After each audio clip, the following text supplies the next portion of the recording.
ಕೈ ಬಿಡೇನು, ಕೈ ಬಿಡೇನು, ಆ ಮಾತು ಹೇಳಿದ ತಾ ಹೇಳಿದ ನಲ್ಲವೇ.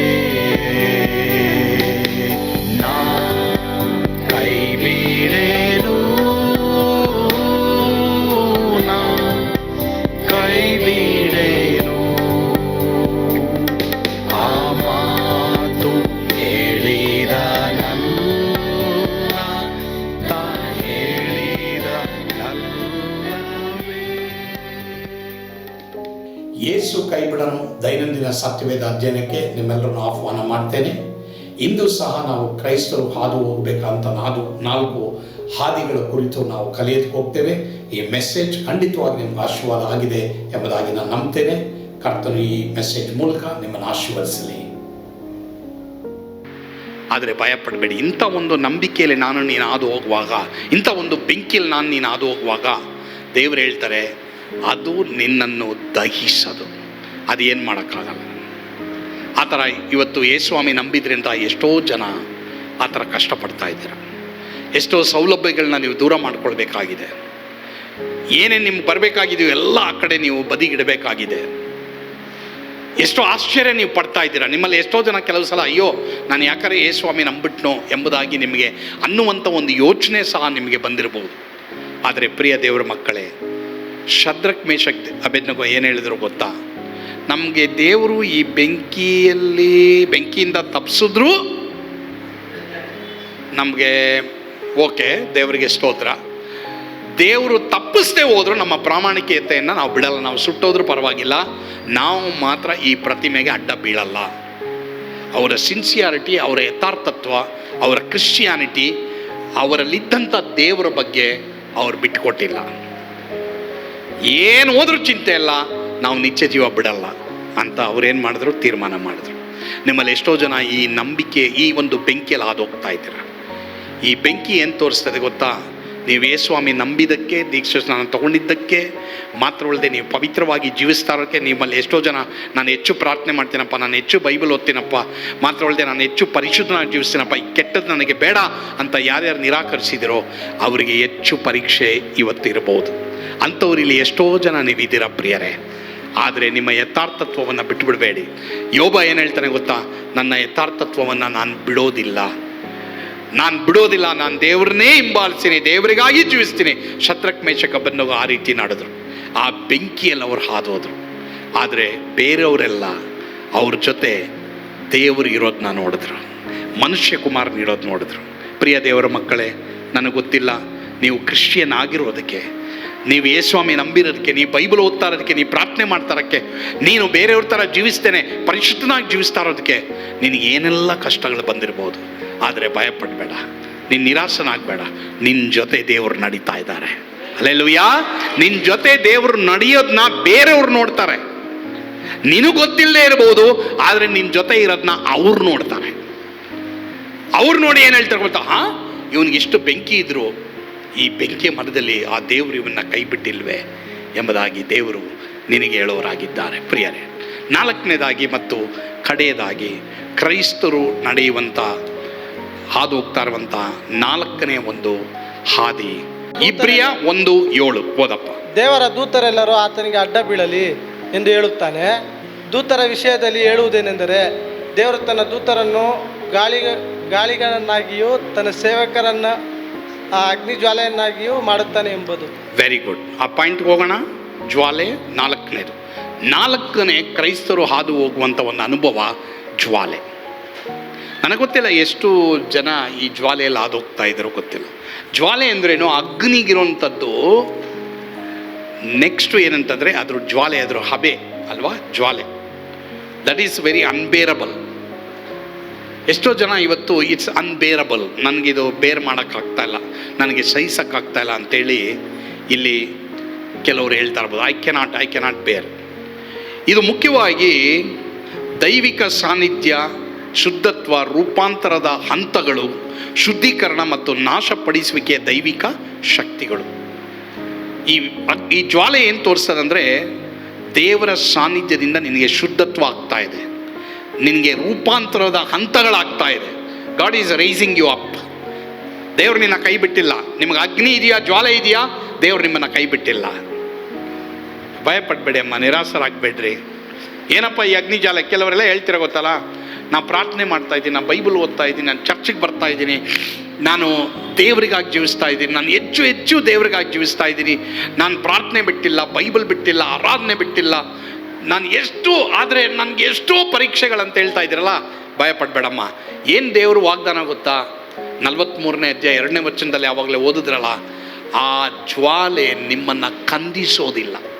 ಕಂದಿಸೋದಂದ್ರೆ ಅರ್ಥ ನಿಮ್ಮನ್ನು ಬೆಳಕಿಲ್ಲದೆ ಮಾಡೋದು, ಪ್ರಕಾಶ ಇಲ್ಲದೆ ಮಾಡುವಂಥದ್ದು, ನಿಮ್ಮ ಕೈನಲ್ಲಿ ಏನೂ ಆಗದೇ ಇರೋ ಹಾಗೆ ಮಾಡುವಂಥದ್ದು.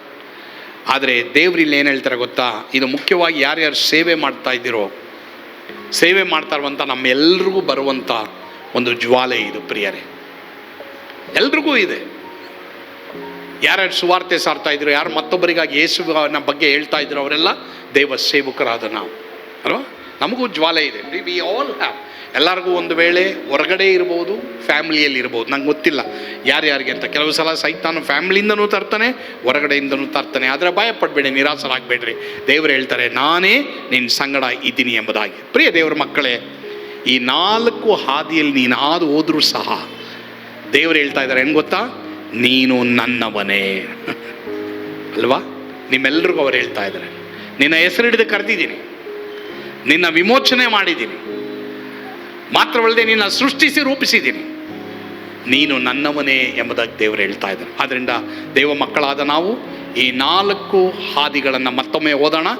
1ನೇದು, ಕ್ರೈಸ್ತರ ಹಾದು ಹೋಗುವಂಥ 4 ಹಾದಿಗಳು ಅಥವಾ ಅನುಭವಗಳು. 1, ಓಕೆ ಎಲ್ಲರೂ ಗಟ್ಟಿ, ವೆರಿ ಗುಡ್, ಜಲರಾಶಿ. 2, ನದಿ, ವೆರಿ ಗುಡ್. 3, ಉರಿ ಅಥವಾ ಬೆಂಕಿ. 4, ಜ್ವಾಲೆ.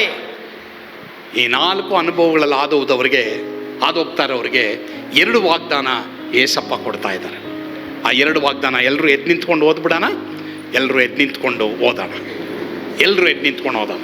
ಇನ್ ಕನ್ಕ್ಲೂಷನ್, ದೇವರು ಯಾರು ಬೆಂಕಿ ಮತ್ತು ನೀರಿನಲ್ಲಿ ಹಾದು ಹೋಗ್ತಾ ಇದ್ದಾರೆ ಅವರಿಗೆ ದೇವರು 2 ವಾಗ್ದಾನ ಕೊಡ್ತಾ ಇದ್ದಾರೆ. ಈ ವಾಗ್ದಾನ ಓದ್ದೇ ನೀನು ಹೋಗ್ಬಾರ್ದು. ಈ ವಾಗ್ದಾನ ಓದು, ಈ ವಾಗ್ದಾನ ನಂಬು, ನೀನು ಖಂಡಿತವಾಗಿ ದೇವರ ಒಂದು ತೆರೆದಂಥ ಮಾರ್ಗವನ್ನು ನಿನ್ನ ಜೀವಮಾನದಲ್ಲಿ ನೋಡ್ತೀವಿ. ಓಕೆ, ಎಲ್ಲರೂ ಒಟ್ಟಾಗಿ ಓದೋಣ. ಕೀರ್ತನೆ 66ನೇ ಕೀರ್ತನೆ 12ನೇ ವಚನ. Okay, let start.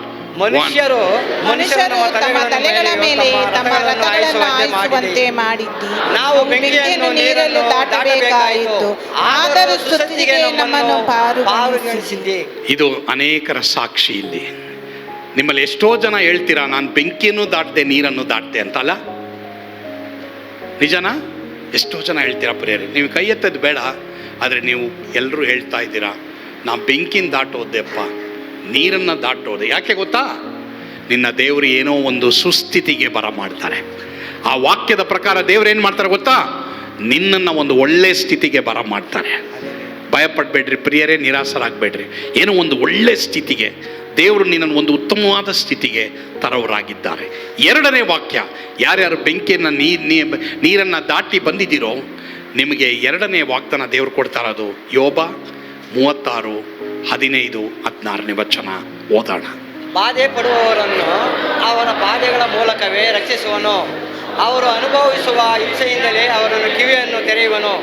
ಇದೇ ಮೆರವಣಿಗೆ ನಿನ್ನನ್ನು ಕಷ್ಟದೊಳಗಿಂದ ತಪ್ಪಿಸಿ ಇಕ್ಕಟ್ಟಿನಲ್ಲದೆ ವಿಶಾಲ ಸ್ಥಳಕ್ಕೆ ಬರಮಾಡಿಕೊಳ್ಳುವುದೆಂದು ನಿನ್ನ ಮೇಜಿನ ಆಹಾರಗಳು ತುಪ್ಪದಿಂದ ತುಂಬಿರಬೇಕೆಂದು ಆತನ ಉದ್ದೇಶವಾಗಿದೆ. ಯಾರ್ಯಾರು ಬಾಧೆ ಪಡ್ತಾ ಇದ್ದೀರೋ ಆ ಬಾಧೆಗಳಿಂದಲೇ ನಿಮ್ಮನ್ನು ದೇವರು ರಕ್ಷಿಸ್ತಾರೆ.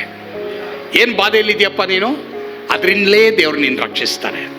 ಮತ್ತೆ ನೀನು ಏನು ಹಿಂಸೆಯಲ್ಲಿದೆಯಾ, ದೇವರು ನಿನ್ನ ಕಿವಿ ತೆರಿತಾರೆ, ನಿಂಗೇನೋ ಒಂದು ಐಡಿಯಾ ಕೊಡ್ತಾರೆ. ರೆಡಿಯಾಗಿರೋ. ಯಾರ್ಯಾರು ಹಿಂಸೆಯಲ್ಲಿ ಹೋಗ್ತಾ ಇದ್ದೀರಾ ನೀವು ರೆಡಿ, ಸೈಲೆಂಟಾಗಿರಿ, ಏನು ಮಾತಾಡಬೇಡಿ. ಮೋಸೆ ಥರ ಯಾರು ಹೆಂಗಾದರೂ ಕೂಕ್ಕೊಳ್ಳಿ ಬಿಡಿ, ಯಾರೇನಾದರೂ ಮಾತಾಡ್ಕೊಳ್ಳಿ ಬಿಡಿ, ನೀನು ಸೈಲೆಂಟಾಗಿರೋ. ನಿನ್ನ ಕಿವಿನ ದೇವರು ತೆರಿತಾ ಇದ್ದಾರೆ. ಮಗನೇ ಮಗಳೇ, ಈ ಹಿಂಸೆಯಲ್ಲಿ ನೀನು ಹೋಗ್ತಾ ಇದೆಯಾ, ನಿಂಗೇನೋ ನಾನು ಒಂದು ಐಡಿಯಾ ಕೊಡ್ತೀನಿ. ಅವ್ರ ಐಡಿಯಾ ಕೊಡ್ತಾರೆ, ಚಿಂತೆ ಮಾಡಬೇಡಿ. ಮಾತ್ರವಲ್ಲದೆ ಯಾಕೆ ಗೊತ್ತಾ ನಾನು ನೀನು ಆ ಬಾಧೆಯಲ್ಲಿ ಹಾದೋಗ್ತಾ ಇರೋದು? ಯಾಕೆ ಗೊತ್ತಾ ನಾನು ನೀನು ಆ ನೀರನ್ನು ಹಾದೋಗ್ತಾ ಇರೋದು? ಯಾಕೆ ಗೊತ್ತಾ ನಾನು ನೀನು ಆ ಬೆಂಕಿಯನ್ನು ಹಾದೋಗ್ತಾ ಇದ್ದೀವಿ? ಯಾಕೆ ಅಂದರೆ ಇದೇ ಮೇರೆಗೆ ನಿನ್ನನ್ನು ಕಷ್ಟದಿಂದ ತಪ್ಪಿಸಬೇಕೆಂದು, ನಿನ್ನ ಮೇಜಿನ ಆಹಾರಗಳು ತುಪ್ಪದಿಂದ ತುಂಬಿರಬೇಕೆಂದು ದೇವರ ಉದ್ದೇಶವಾಗಿದೆ. ಖಂಡಿತವಾಗಿ ನಿನ್ನನ್ನು ಇನ್ನೊಂದು ಲೆವೆಲ್ಗೆ ದೇವರು ಬರಮಾಡೋಕ್ಕೆ ನೀನು ನೀರನ್ನು ಬೆಂಕಿಯನ್ನು ಹಾದೋಗ್ತಾ ಇದೆಯಾ? ಈ ದಿನ ಈ ಸಂದೇಶದ ಮೂಲಕವಾಗಿ ನೀವು ಬಲಪಟ್ಟಿದ್ದಾರೆ ಎಂಬುದಾಗಿ ನಾನು ನಂಬ್ತೇನೆ. ಧೈರ್ಯವಾಗಿರ್ರಿ, ಮಾತುಗಳಿಗೆ ಮುನ್ನುಗ್ಗಿರಿ. ನಿಮಗಿರುವಂಥದ್ದನ್ನು ಕ್ರಿಸ್ತನ ಹೆಸರಿನಲ್ಲಿ ಸ್ವಾಧೀನ ಮಾಡಿಕೊಳ್ಳ್ರಿ. ಕರ್ತನ ನಿಮ್ಮನ್ನು ಆಶೀರ್ವಾದ ಮಾಡಲಿ. ಪ್ರಾರ್ಥನೆ ಮಾಡೋಣ. ಪರಮ ಪ್ರೀತಿಯುಳ್ಳ ತಂದೆ ಆದವರು ನಿಮಗೆ ಸ್ತೋತ್ರ. ಹೌದು ಸ್ವಾಮಿ, ಯಾರ್ಯಾರಿಗೆ ದುಃಖದ ಮೇಲೆ, ಮಾತುಗಳಲ್ಲಿ ಕಷ್ಟದ ಮೇಲೆ, ಹಿಂಸೆಯ ಮೇಲೆ ಜಯ ಇಲ್ವೋ ಅವರೆಲ್ಲರಿಗೂ ನೀನು ಜಯ ಕೊಡಪ್ಪ. ಎಲ್ಲರೂ ನಿನ್ನ ಮಕ್ಕಳು ಸ್ವಾಮಿ. ದೇವರೇ, ಎಲ್ಲರನ್ನು ಬಲಪಡಿಸು, ನಡೆಸು. ನಿನ್ನ ಕೃಪೆ ಎಲ್ಲರ ಮೇಲಿರಲಿ. ಆಶೀರ್ವಾದ ಮಾಡು. ಸ್ತುತಿ, ಘನ, ಮಾನ, ಮಹಿಮೆ ನೀವು ಒಬ್ಬರೇ ಹೊಂದಿಕೊಂಡ್ರೆ ಸ್ವಾಮಿ, ಯೇಸುವಿನ ಹೆಸರಿನಲ್ಲಿ ಪ್ರಾರ್ಥಿಸ್ತೇವೆ ದೇವರೇ, ಆಮೆನ್. ಕರ್ತನು ತಾನೇ ನಿಮ್ಮೆಲ್ಲರನ್ನು ಆಶೀರ್ವಾದ ಮಾಡಲಿ. ಸ್ವರ್ಗದ ಆನಂದ ನಿಮ್ಮೆಲ್ಲರನ್ನು ತುಂಬಿ ತುಳುಕಲಿ. God bless you.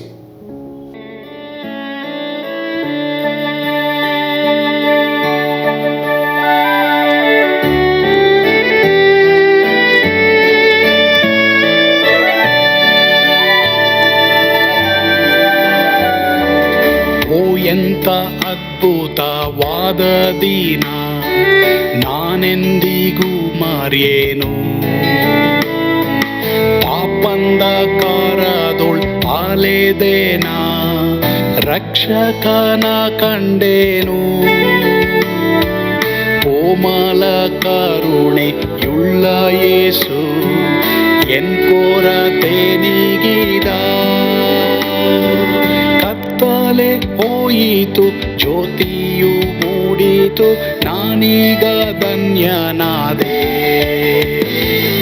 ಸ್ವರ್ಗದ ನಂದ ಎನ್ನಾತ್ಮ ತುಂಬಿತು,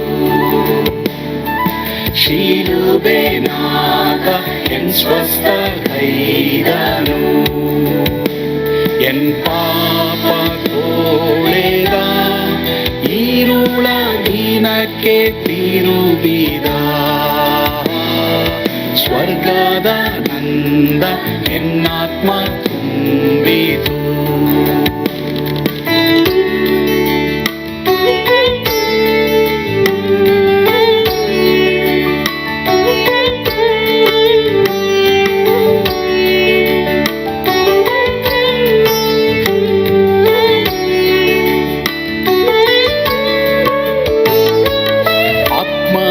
ನೂತನ ಜನ್ಮದಿಂದ ದೇವಪುತ್ರನಾದೇನು. ನೀತಿ ನಿರ್ಣಯವ ಹೊಂದಿದೇನು, ಭಾಗ್ಯವಂತನಾದೇನು.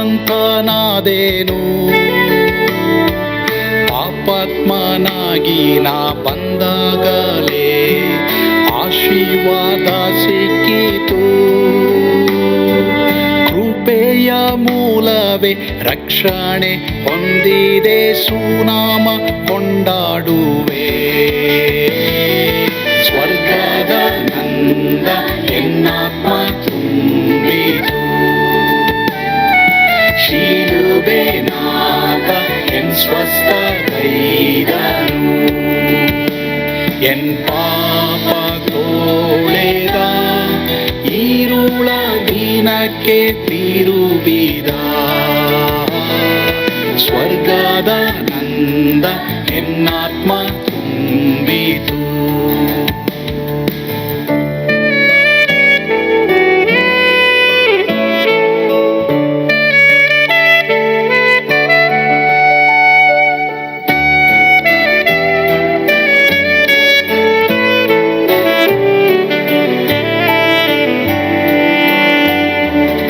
ಅನಂತ ನಿರೀಕ್ಷೆ ಏನಾಗಿದೆ, ಕಾಲವು ತೀರಲಾಗಿ. ಸ್ವರ್ಗದ ಭವ್ಯ ಬಿಡಾರದಲ್ಲಿ ನಿತ್ಯವಾಗಿ ಇರುವೆ. ಶಿಲುಬೆ ನನಗೆ ಆಶ್ರಯವೇ, ನಂಬಿಕೆಗಾಧಾರವೇ. ನಿತ್ಯ ಐಶ್ವರ್ಯವ ದಿವ್ಯಾಶೀರ್ವಾದವ ಕರ್ತ ಇವನೇ ನಗೆ. ಸ್ವರ್ಗದ ನಂದ ಎನ್ನಾತ್ಮ